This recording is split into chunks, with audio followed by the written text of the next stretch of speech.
नदी पर कविता लिखने के लिए कवि को नाव होना होता है। आग पर लिखने के लिए राख। पानी पर पानी बनकर ही लिखा जा सकता है। धरती पर लिखने के लिए बीज बनना जरूरी है। आकाश पर कविता लिखने के लिए जो पक्षी बने उनके पंख जल गए, जो तितली बने वे असफल रहे, जो हवा बने उनकी कविता कभी खत्म ही नहीं हुई।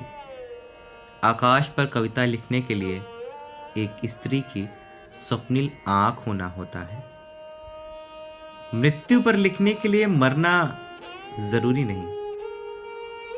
यह बात कई बार मरने के बाद समझ आती है।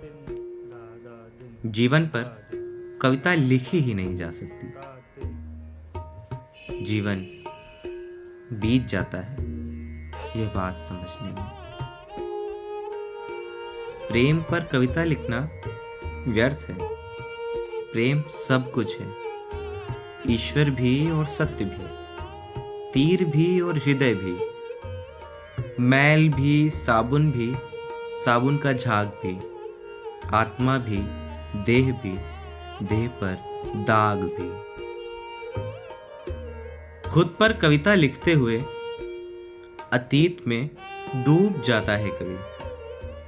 अतीत पर कविता लिखते हुए टूट जाता है कवि। भविष्य पर कविता लिखना कवि के प्राण भी ले सकता है। वर्तमान पर कविता लिखना कवि को पागल कर सकता है। प्रेमिकाओं पर कविताएं लिखते हुए महकता है कवि, कभी जलती हुई लाश सा, कभी चंदन की लकड़ी सा, कभी किसी आदिम स्वप्न के जलने की भी गंध आती है। पिता पर लिखना किसी बूढ़े पर्वत के बगल शांति से बैठ जाना है। मां पर लिखना सूर्य पर लिखना है। मुझसे पहले मेरे पूर्वज कवि कुछ ऐसा ही कह रहे हैं।